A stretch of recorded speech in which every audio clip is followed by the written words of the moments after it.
Les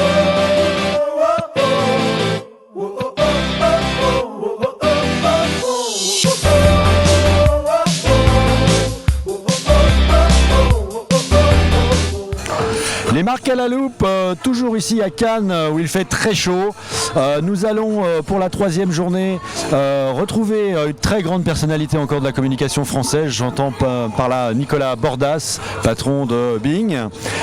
Nous allons lui poser quelques questions sur l'évolution des marques et surtout le sens que donnent aujourd'hui les marques à leur communication au travers de ce qui se passe, des prix qui sont d'ailleurs décernés ici à Cannes où on se rend compte qu'il y a une très grosse évolution qui va dans ce sens, le sens que va nous expliquer clairement, beaucoup mieux que moi d'ailleurs, Nicolas Bordas. Venez avec moi, on y va.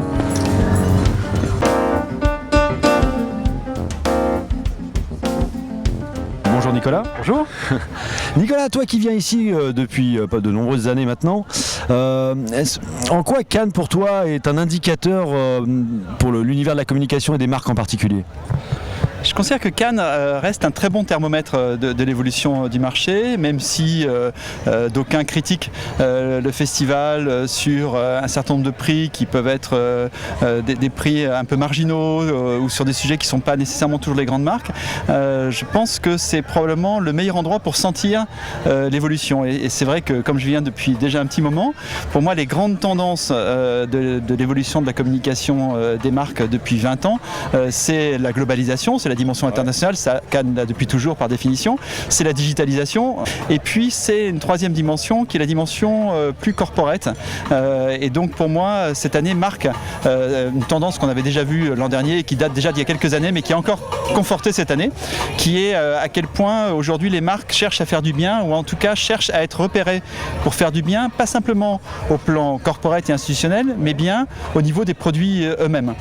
De mon point de vue, la campagne qui marquera Cannes cette année, c'est la campagne Always, Like a Girl, qui a déjà gagné un grand prix, mais c'est aussi la campagne Volvo qui, avec son idée de Life Paint, c'est-à-dire cette peinture qui permet de repérer les cyclistes dans la rue, montre comment est-ce que des grandes marques aujourd'hui s'emparent des sujets qui sont des sujets de grandes causes ou de charity. Donc finalement, ce que tu veux dire par là, c'est que l'évolution, et c'est plutôt une bonne chose dans ce grand bouleversement, puisque tout notre univers est en pleine révolution, il faut donner du sens. Cette recherche de sens et cette recherche d'utilité qui n'est pas juste l'utilité produit, l'utilité commerciale, mais qui est une utilité sociétale et de plus en plus de marques utilisent ce levier et à mon avis de plus en plus de marques utiliseront ce levier.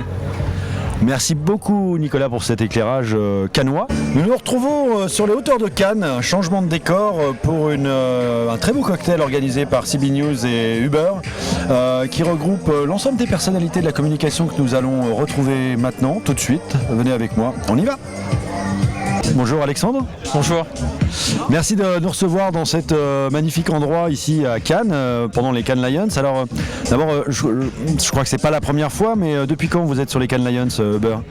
Alors effectivement c'est pas la première fois pour Uber à Cannes. La première fois c'était il y a 2 ans au Festival du film de Cannes et là on était vraiment 3 sur le terrain, quelques voitures, vraiment la petite start-up à l'arrache, voilà, on rencontrait nous-mêmes les chauffeurs. L'an dernier on est venu avec une présence un peu plus forte. On a aussi commencé à réfléchir à des opérations un peu plus conséquentes avec notamment les jets privés à la demande. Donc, encore une fois c'était un petit peu à l'arrache mais déjà on passait à une autre échelle et puis cette année on a décidé de revenir au Lyon après le Festival de Cannes avec cette fois un setup complet pour vous donner le meilleur service en termes de fiabilité, de qualité et puis de sécurité évidemment et puis toujours avec une pointe de créativité avec Ubercopter, des hélicoptères à la demande. Ça je vais aller tester, je te le dis.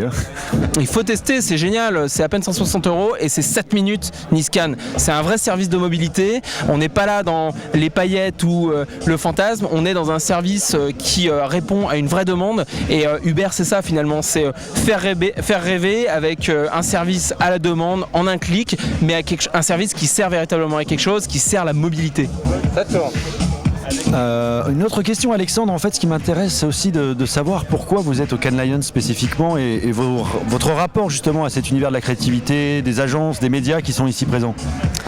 Ouais, alors les Cannes Lions, c'est vrai que c'est un peu le rendez-vous de la créativité, de l'innovation. Uber, c'est une marque qui est toute jeune, mais qui est quand même hyper dynamique et qui arrête pas d'innover, de créer, de réfléchir et à partir parfois un petit peu dans tous les sens. Et c'est la manière qu'on a trouvé aussi de shaper notre marque finalement, par des partenariats, par des stunts un peu qui sortent de l'ordinaire. Voilà, les marques à la loupe, c'est terminé pour aujourd'hui. Nous remercions Nicolas Bordas et toute l'équipe du beurre qui nous a reçus ici.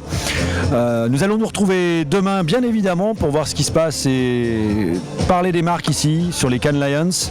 À demain. Ciao!